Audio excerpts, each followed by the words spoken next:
Olá, seja bem-vindo a mais um episódio da nossa série Aprenda Mais. Esta semana falando sobre o cristão e o serviço. Eu sou o pastor Renato e você é meu convidado para neste dia entender qual é a postura do cristão e o serviço nos dias de hoje. Vem comigo.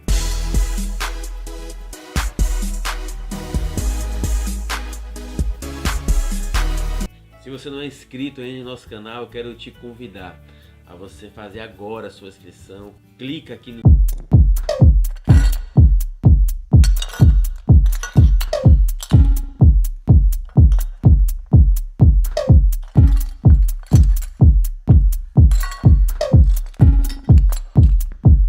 Samurai sword on my back. You don't know how to act. Maybe you should relax. Maybe you should relapse. Just kidding.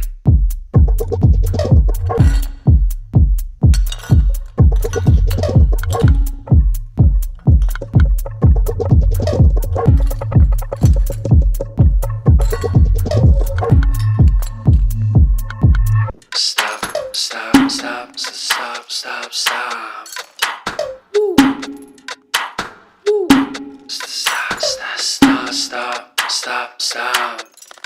Stop, stop, stop, stop, stop, stop.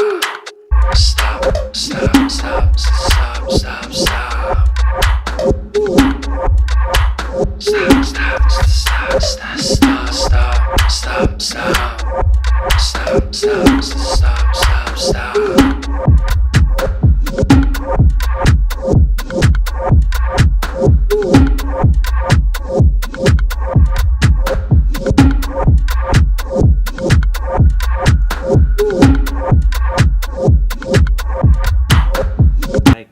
porque suas viúvas estavam sendo esquecidas na distribuição diária do alimento.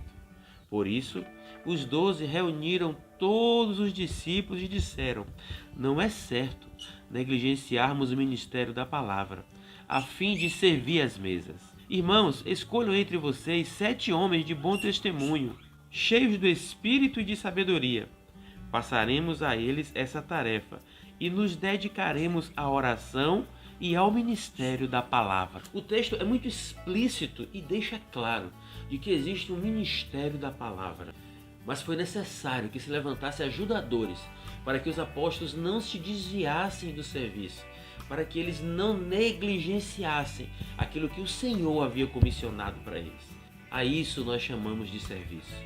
Daí se constituiu o que nós conhecemos como os diáconos. O papel bíblico do diácono é servir as necessidades físicas da igreja. E a necessidade daquele momento não é diferente nos dias de hoje. A Bíblia é muito clara na constituição dos diáconos e estabelece um padrão moral para homens e mulheres se enquadrarem nesse serviço. 1 Timóteo capítulo 3, verso 8 a 13, deixa muito claro este padrão. Os diáconos igualmente devem ser dignos, homem de palavra, não amigo de muito vinho, nem de lucros desonestos. Devem apegar-se ao ministério da fé com a consciência limpa. Devem ser primeiramente experimentados.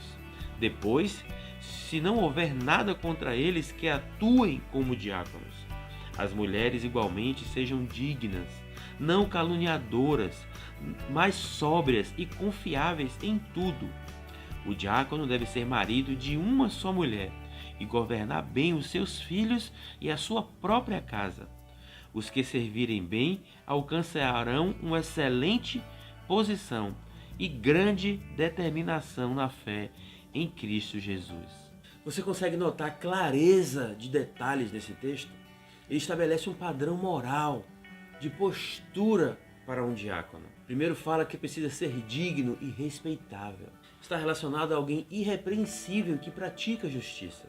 Depois o texto fala que tem que ser de uma só palavra, ou seja, pessoas que são diretas nas suas falas e honram aquilo que dizem.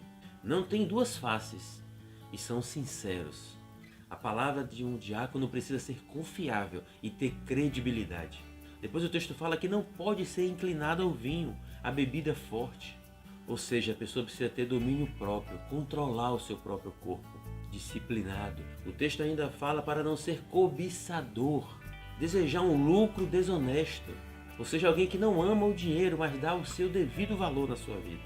São pessoas que precisam ser sólidos na fé, que conservem esse ministério da fé com a consciência limpa, que não oscile e um dia esteja bom, um dia esteja ruim, um dia esteja pronto para servir, o outro dia não esteja. Não é esse o comportamento bíblico de um diácono. O texto também fala que precisa ser alguém irrepreensível, que foi provado, que foi testado e aprovado no seu caráter, na sua reputação, que tem uma maturidade espiritual, moral e doutrinária. O texto também fala que o diácono precisa ter uma esposa piedosa, respeitável, não maldizente, temperante, sóbria, fiel.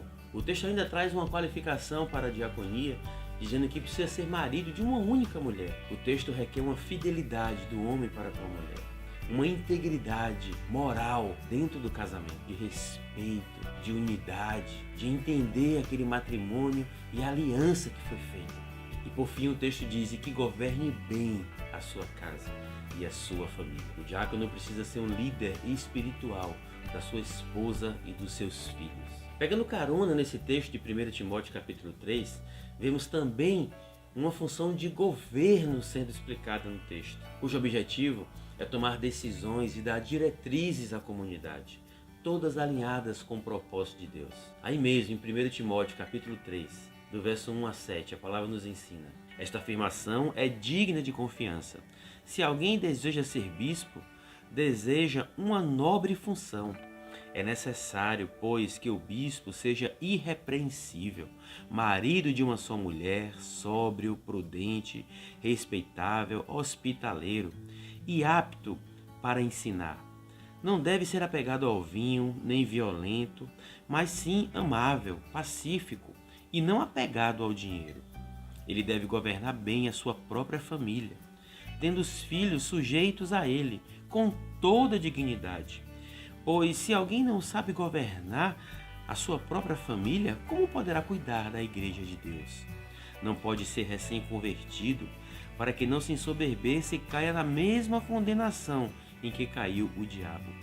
Também deve ter boa reputação perante os de fora, para que não caia em descrédito nem na cilada do diabo. Eu quero que você perceba que nós falamos de diaconia relacionando a serviço. Mas esse próprio texto de 1 Timóteo 3 traz um padrão moral de uma outra função dentro da igreja, que é a função de governo. E é necessário que haja essa distinção, governo e serviço, de modo que cada um cumpra o seu propósito e não neglige em si aquilo que o Senhor colocou de atribuição, de função para cada um. Quando estabelece o padrão moral de governo numa igreja, esse texto menciona a figura do bispo. Mas na Bíblia nós vemos ainda dois outros papéis de função de governo: o presbitério e o pastor. 1 Timóteo capítulo 5, verso 17, a palavra nos ensina: os presbíteros que lideram bem a igreja são dignos de dupla honra, especialmente aqueles cujo trabalho é a pregação e o ensino. Note que existe essa relação clara do presbítero com o cuidar da igreja, do apacentamento, do ensino. Também temos a função pastoral. Jeremias capítulo 3, verso 15, a palavra nos ensina: e vos darei pastores segundo o meu coração, os quais vos apacentarão com ciência e com inteligência. Jeremias 23:4 ainda fala: e levantarei sobre elas pastores que as apacentem, e nunca mais temerão, nem se assombrarão, e nenhuma delas faltará, diz o Senhor. Hebreus capítulo 13, verso 7. Lembrai-vos dos vossos pastores, os quais vos falaram a palavra de Deus, e atentando para o êxito da sua carreira, imitai-lhes a fé. A função de ensino, de cuidado, de apacentamento é uma função de governo na igreja. E na Bíblia nós vemos bispos, presbíteros e pastores ocupando essa função. Mais uma vez deixo claro de que não existe uma hierarquia, mas sim uma organização alinhado com um propósito. Já que estamos falando sobre governo, é importante comentarmos de que algumas linhas religiosas não adotam o nome pastor, pois atribui a um único pastor existente, Jesus. Salmo 23 diz que o Senhor é o meu pastor. João capítulo 10 você vê Jesus dizendo: eu sou o bom pastor, conheço as minhas ovelhas e elas me conhecem. Sim, claro, óbvio, Jesus é o nosso pastor. Mas aqui na terra, ele comissiona pessoas para governo, para apacentamento.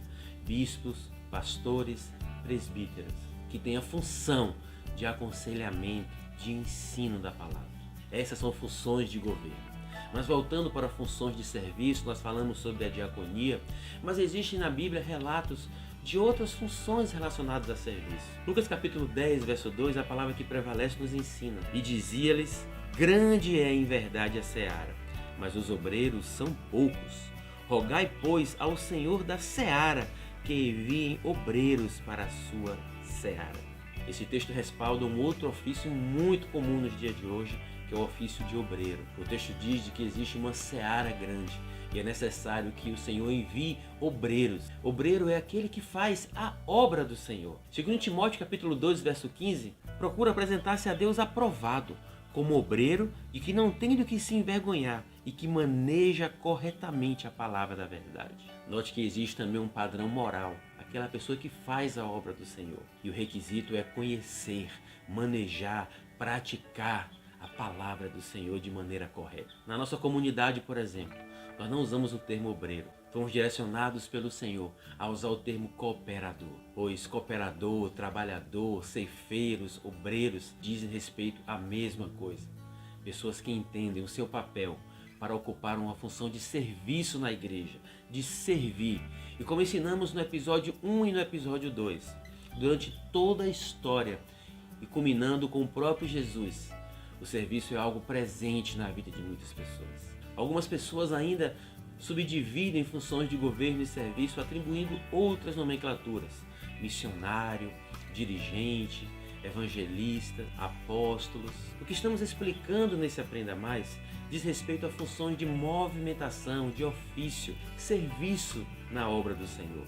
É bom deixar claro que nós temos um Aprenda Mais específico sobre 5 ministérios, que fala sobre os dons que Deus entregou aos homens: apóstolo, profeta, evangelista, pastor e mestre. Esses dons serão explicados no Aprenda Mais e que de uma forma direta ou indireta trazem as funções de governo e de serviço na igreja. Na nossa comunidade, nós temos funções de serviços muito bem definidas, que são cooperadores e diáconos. Cooperadores atuando nas equipes de estacionamento, recepção, ensino, dança, teatro, música, intercessão, evangelismo, apacentamento, ação social, jovens. E também os diáconos, atuando nas mesmas funções de cooperadores e ainda fazendo uma assistência à equipe pastoral.